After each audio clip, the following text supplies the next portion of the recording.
Hi friends, அனைவருக்கும் வணக்கம். என்னோட ஹவுஸ் சைட் சேனலுக்கு உங்களை அன்போடு வரவேற்கிறேன்.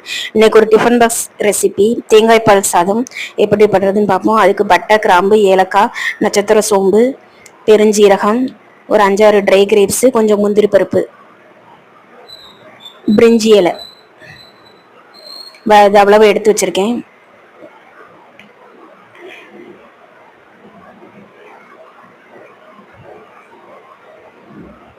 அப்புறம் ஒரு பல்லாரி, ஒரு தக்காளி, கொஞ்சம் இஞ்சி பூண்டு பேஸ்ட்டு, புதினா, மல்லி, ஒரு 4 பச்சை மிளகா. இதுக்கு வத்தத்தூள்லாம் போட வேண்டாம், பச்சை மிளகா மட்டும் போட்டால் போதும். ஒரு குக்கரை வச்சு அதில் கொஞ்சோண்டு தேங்காய் நெய், 1 ஸ்பூன் நெய் ஊற்றிருக்கேன்.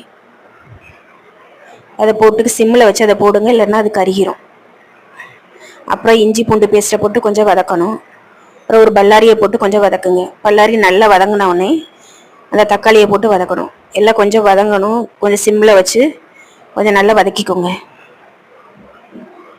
நான் இந்த டம்ளருக்கு 1 டம்ளர் பாஸ்மதி ரைஸ் அரிசி எடுத்திருக்கேன். அதை 10 நிமிஷம் தண்ணியில் ஊற வச்சுட்டேன். இதுக்கு 1.25 டம்ளர் தேங்காய் பால் ஊற்றணும். 1.25 டம்ளர் ஊற்றிருக்கேன். தேவையான அளவு உப்பு போட்டுக்கோங்க. குக்கரை மூடி வச்சு 2 விசில் விட்டுருக்கேன். ரைஸ் ரெடி ஆயிடுச்சு. நல்லா உதிரியாக நல்லா பொலன்னு இருக்கும். சாப்பிட்றதுக்கு நல்லா டேஸ்ட்டாக இருக்கும் ஃப்ரெண்ட்ஸ். பிள்ளைங்க விரும்பி சாப்பிடுவாங்க. அவ்வளோதான் ஃப்ரெண்ட்ஸ், தேங்காய் பால் சாதம் ரெடி ஆயிடுச்சு. ஃப்ரெண்ட்ஸ், இந்த வீடியோ பிடிச்சிருந்தா லைக் பண்ணுங்கள், ஷேர் பண்ணுங்கள், சப்ஸ்கிரைப் பண்ணுங்கள், பெல் பட்டனை கிளிக் பண்ணுங்கள். ஆல்னு கொடுத்தா அப்போ தான் நான் வீடியோ போட்டால் உங்களுக்கு நோட்டிஃபிகேஷன் வரும் ஃப்ரெண்ட்ஸ். இதுக்கு சைடிஷாக மட்டனே இல்லாமல் மட்டன் குழம்பு வைப்பது எப்படின்னு உருளைக்கிழங்கு மட்டும் போட்டு மட்டன் குழம்பு ஸ்டைலில் பண்ணியிருக்கேன். நல்லாயிருக்கும் ஃப்ரெண்ட்ஸ். தேங்க்ஸ் ஃபார் வாட்சிங்.